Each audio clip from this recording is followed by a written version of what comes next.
Hey guys, JM here with a new Blender tutorial for modeling and unwrapping a row of pipes, and this was a request by one of my subscribers.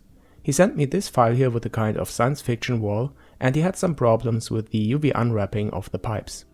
You can see this here in edit mode. When you have a closer look on the UV island, the faces are too small here in this area for proper texturing. Okay, so let's open a new file and I'll show you how to create an UV unwrap pipes.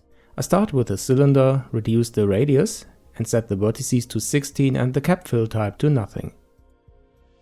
Then I go to edit mode and with grid snapping enabled and the Ctrl key pressed, I move the cylinder upwards like this.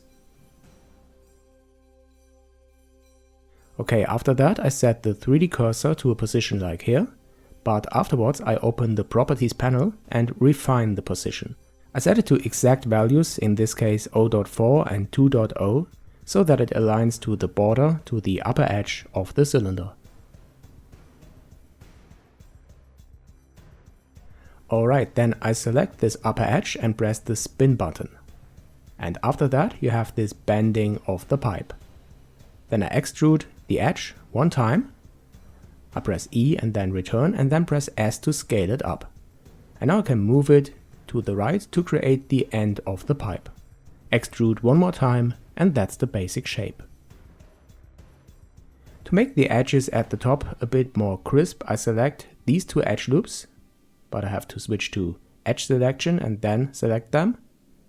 Okay, and then I press Ctrl and B to add a small bevel. So the upper part of the pipe is ready. Now let's create the lower part by adding a mirror modifier for the Z axis and clipping enabled. Then I press apply and here is the full pipe.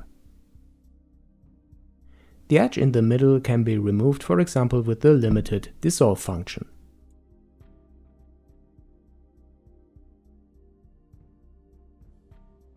Okay, the full pipe is modeled. I bring it upwards in edit mode and then I select these inner edges by pressing Alt and right mouse button. And then I press the Mark Seams button in the UVs panel.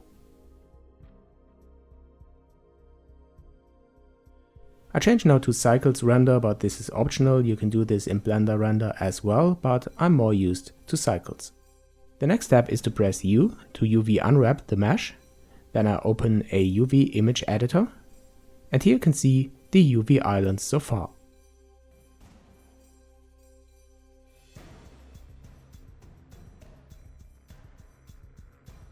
After that I add a new image, call this pipe, and as generated type I choose UV grid.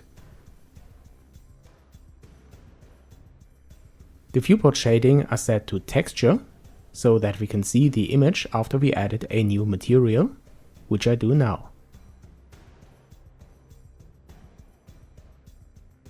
This is a Cycles material, so I choose Use Nodes and open a Nodes editor.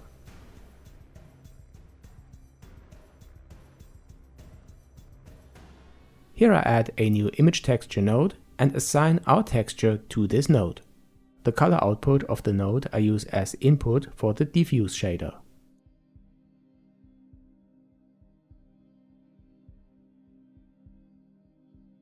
And now you can see the texture on the mesh. Looks okay. I duplicate this mesh now 2 times to create 3 pipes in a row that share the same texture. To do this you have to switch to edit mode before you duplicate. Now this is one object with one material and one texture. I installed the add-on UV Squares, the link is added to the description below, so I can press Alt and E to create straight UVs. Now the only thing that I have to do is to distribute the UV islands of the different meshes to different positions in the UV map, but in a way that they do not overlap. I always select one mesh, one pipe, then I press Alt and E to get straight UVs, and then I press G to move the UV island of the selected mesh to a new position in the UV map. And with all the meshes selected, you can see that we got a nice distribution of the UV islands on one UV map. Okay, I hope this answers the question and also helps some other guys that might have similar problems. If you guys liked the video, please don't forget to subscribe. Think about being my patron, because then you can ask me questions like this, and I will create an answer video if I can. Thanks for watching, and I'll see you in the next one.